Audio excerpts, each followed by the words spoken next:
Bienvenue dans l'Avent avec Pierre Georgiou et bonne fête de l'Immaculée Conception.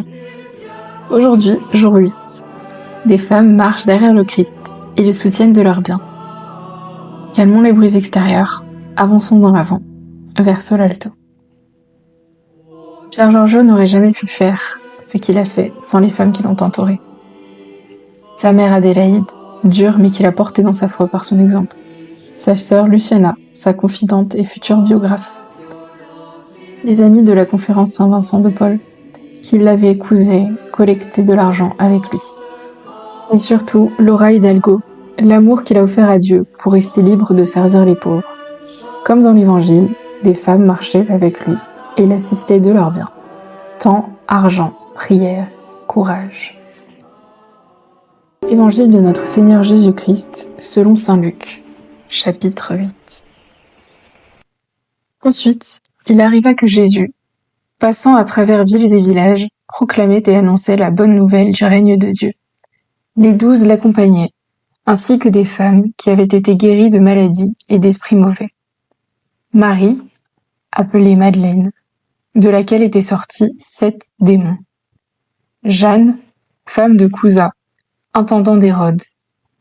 Suzanne et beaucoup d'autres, qui les servaient en prenant sur leurs ressources.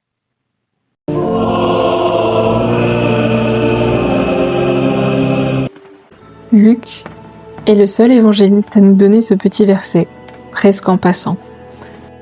Mais il est énorme. Le royaume avance grâce à des femmes qui ont été libérées, guéries, relevées, et qui, au lieu de rester chez elles, se mettent en route et mettent leurs biens au service de la mission. Elles ne prêchent pas sur les places. Elles ne chassent pas les démons en public, mais sans elles, Jésus et les 12 n'auraient ni pain, ni manteau, ni toit. Leur charité discrète fait tenir toute l'aventure. Pierre Georgiou a vécu exactement la même chose. Il n'a jamais pu servir les pauvres tout seul. C'est Luciana, sa sœur, qui lui donnait l'argent de poche de son père en cachette. C'est sa grand-mère qui lui glissait des billets dans la main. Ce sont les jeunes filles de la conférence Saint-Vincent de Paul qui préparaient les paquets pour les familles. C'est Laura qui, en acceptant le sacrifice de leur amour, lui a donné la liberté totale de se donner aux pauvres jusqu'à la mort. Comme Marie-Madeleine, Jeanne et Suzanne, ces femmes ont été libérées par le Christ et l'ont servi de leurs biens à travers Pierre Georgiou. Aujourd'hui, le Christ passe encore dans nos villes et nos villages. Il a toujours besoin de ces quelques femmes et quelques hommes qui mettent temps, talent et argent au service de l'Évangile. Pas forcément sur le devant de la scène, mais dans l'ombre, avec constance. Alors posons-nous la question. Quels sont mes biens que je peux mettre au service de la mission ? Du temps, de l'argent, mes relations, mes compétences, peut-être même ma souffrance offerte volontairement ? Est-ce que je laisse le Christ me guérir d'abord, comme ces femmes, pour pouvoir ensuite le servir ? Et suis-je prêt à marcher derrière lui, même discrètement, même sans reconnaissance ? Prions.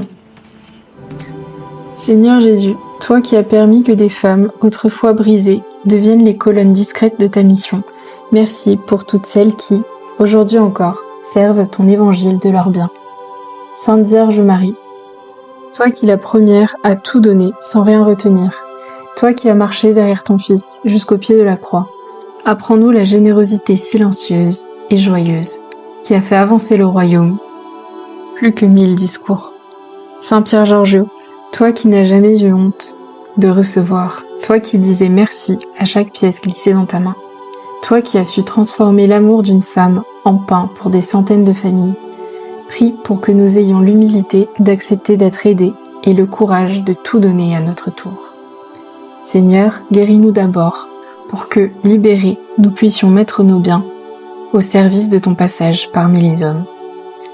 Fais de nous des compagnons de route, visibles ou invisibles, connus ou oubliés, mais toujours disponibles à servir de nos biens pour que ton royaume vienne.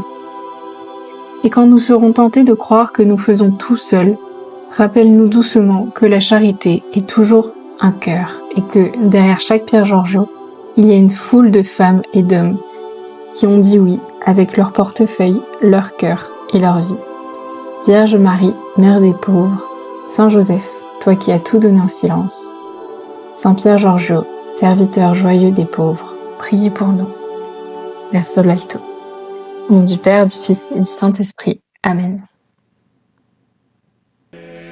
Merci d'avoir marché avec nous aujourd'hui. On se retrouve demain pour le jour 9. Courage, verso l'alto.